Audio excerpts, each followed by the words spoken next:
पीले दांत वाली बहू। रंजना कभी ब्रश नहीं करती थी। उसे कितनी बार उसके माँ बाप ने डांटा, लेकिन उसका कोई असर उस पर होता ही नहीं था, जिस कारण से उसके दांत पीले पीले हो जाते हैं। शादी के बाद अरे बहू, वैसे तो तुझ में कोई कमी नहीं है, पर तेरे दांत इतने पीले कैसे हैं बेटा? कैसे मतलब? कोई सर्जरी थोड़ी ना कराइए। वो तो क्या नाम, मैं ब्रश नहीं करती थी तो पीले हो गए। अब क्या करूं? आप कहें तो लाल करवा लूं या फिर काले? यार ये क्या है, क्यों माँ से लड़ रही हो? लड़ रही हूँ? अरे मैं लड़ रही हूँ या ये बोल रही है कि दांत पीले हैं, पीले। अरे तपस्या थोड़ी ना की है इन्हें पीले करने के लिए। बकायदा ब्रश नहीं किया है 20 साल तक, तब जाकर। छी, कैसी बात कर रही हो? ये उस वक्त तो पीले नहीं थे जब हम लोग तुम्हें देखने आए थे। अरे तब साफ करवा लिया होगा डेंटिस्ट के पास जाकर। अब देखो कैसे पीले पीले लग रहे हैं। रंजना सास की तरफ गुस्से से देखती है। फिर शुरू हो गई पीले पीले पीले। अरे पीले तो तब भी थे जब मेरे हाथ का रसगुल्ला उड़ा उड़ा कर खा रही थी और बोल रही थी, लड़की नहीं गुणों का खजाना दे रहे भाई साहब आप। अब वो लोग करते भी तो क्या करते, पीले दांत वाली बहू पल्ले पड़ी थी तो झेलना तो था ही। एक दिन कीर्तन में रंजना गाना गा रही थी। अरे कमला बहन, माँ का द्वार है, यहाँ तो सब शुद्ध होकर आते हैं, फिर अपनी बहू को ब्रश भी नहीं करवाती तुम।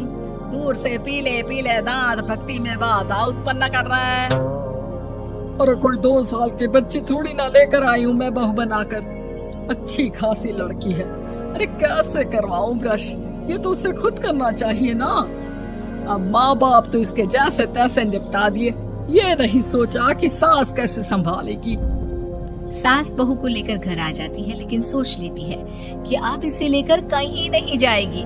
अगले रोज बहू कहती है, अरे क्या हो गया, मंदिर नहीं जाना क्या? कीर्तन का वक्त हो रहा है। मेरी मधुर वाणी से कान्हा जी जागते हैं और सोते हैं। आप तो जानती है ना उनकी भक्ति में कितना मन लगता है मेरा। वो क्या है ना, तबीयत ठीक नहीं लग रही है मेरी, आराम करूंगी मैं। तबीयत ठीक नहीं लग रही? अभी तो मिथुन के गाने पर नाच रही थी आप, और अब बोल रही है कि तबीयत ठीक नहीं लग रही। अरे भक्ति में मन लगा लो सासू माँ, ऊपर जाना है, क्या मुंह दिखाओगी आप? हाँ? सास को बहू की बात पर गुस्सा आ जाता है। मैं क्या मुंह दिखाऊंगी, इसकी चिंता तो ना कर, समझी? अपने मुंह की चिंता कर, जो ये पीले पीले दांत लेकर हर जगह पहुंच जाती है। पता है लोग कितना मजाक बनाते हैं। ना जी ना, मैं नहीं जाना कहीं तेरे साथ।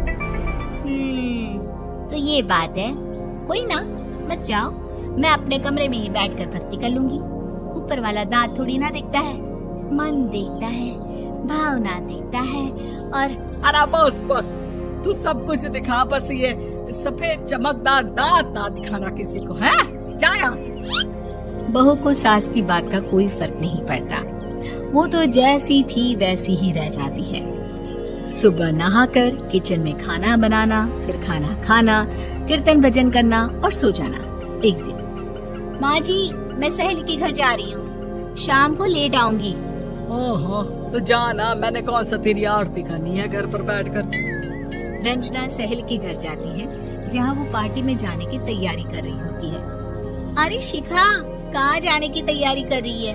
मैं गलत वक्त पर आ गई क्या? अरे नहीं यार, उल्टा सही वक्त पर आई है। मैंने ये साड़ी और ज्वेलरी निकाली है यार, शाम को इनके ऑफिस की एक पार्टी में जाना है। बताना कैसा लग रहा है ये सब? नहीं यार, इस ड्रेस के साथ तो वो वाली ज्वेलरी अच्छी लगेगी। हाँ सही बोल रही है, मैंने ध्यान ही नहीं दिया। वैसे तो हमेशा से मस्त फैशन सेंस रखती है। तो बड़ा जाती होगी ना पति के साथ पार्टी में। रंजना कुछ नहीं बोलती, बस सोचती है कि यार काश ये बात सही हो जाती, पर मैं क्यों नहीं जाती पार्टी में? क्या इन लोगों की कोई पार्टी होती नहीं होगी? रंजना घर आती है और रात में पति से सवाल करती है, एक बात बताइए, आप मुझे किसी पार्टी में क्यों नहीं ले जाते? क्या आपके यहाँ ऑफिस में पार्टी नहीं होती?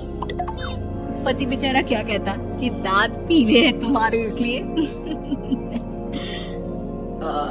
अरे कोई पार्टी होती नहीं हम लोगों के ऑफिस में, तो कहाँ से लेकर जाऊं? और मार्केट, मॉल, कहीं वीकेंड घूमना, कहीं तो। अरे यार, सारे हफ्ते में एक छुट्टी मिलती है, तो सोचता हूँ कि आराम ही कर लूं। क्यों? रंजना मन मार के रह जाती है। पहले कभी सास के साथ मंदिर जाया करती थी, लेकिन वो भी सास ने ले जाना बंद कर दिया। घर बैठी बैठी रंजना बोर हो जाती है। तभी उसे आइडिया आता है और वो मायके जाने का सोचती है। सासू माँ, 2 दिनों के लिए मम्मी के घर जा रही हूँ। अच्छा ठीक है, आराम से जा। और हाँ, माँ से कुछ अच्छी आदत सीख कर आना कि कैसे शरीर के हर भाग की तरह दांतों की सफाई भी जरूरी होती है, समझी? शुरू हो गई ना आप। वो लोग आपकी तरह नहीं है कि छोटी छोटी बात का बतंगड़ बना दे। उन लोगों के लिए मैं मायने रखती हूँ, ना कि मेरे पीले पीले दांत। रंजना माँ को बिना बताए उन लोगों को सरप्राइज देती है, लेकिन जैसे ही वो दरवाजे पर पहुँचती है, अंदर देखती है कि घर वाले कहीं जा रहे होते हैं। अब माँ, काश रंजना दीदी के दांतों वाली प्रॉब्लम नहीं होती, तो वो भी हम लोगों के साथ चलती ना बुआ जी की बेटी की शादी में। हाँ बेटा, लेकिन अब उसे कौन समझाए कि उसको उसके पीले दांत नहीं दिखते, लेकिन उसके आसपास के लोगों को कितना एम्बैरेसिंग फील कराते हैं। मुझे तो कितनी बार उसके स्कूल की टीचर ने शिकायत की कि उसके साथ कोई लड़की बैठना भी नहीं चाहती, और ना ही कॉलेज में कोई उससे बात करना चाहता था। लेकिन पता नहीं क्यों उसे ये बात समझ में ही नहीं आती। कोई कमी नहीं है उस लड़की में, बस यही कि दांत पीले हैं। वो तो भला हो जीजा जी और उनकी माँ का, जो दीदी को जैसी है वैसे ही रखा हुआ है। रंजना को अपने घर वालों की बात सुनकर बहुत दुख होता है। वो सोचती है कि वो क्या करे, लेकिन फिर वो सीधा डेंटिस्ट के पास जाती है, अपने दांत चमकाती है और कसम खाती है कि वो रोज ब्रश करेगी। अरे क्या हो गया? तुम तो 2 दिनों के लिए गई थी ना, पर कोई ना, अच्छा है, चलो आ गई तो। रंजना सास के सामने आकर खड़ी हो जाती है और पूरी स्माइल करती है, उसके चमकदार दांतों को दिखाती हुई। चलो मंदिर। माँ, मुझे माफ कर दीजिए, मैंने आप लोगों को बहुत एम्बैरेसिंग फील करवाया। मैं आज से रोज ब्रश करूंगी।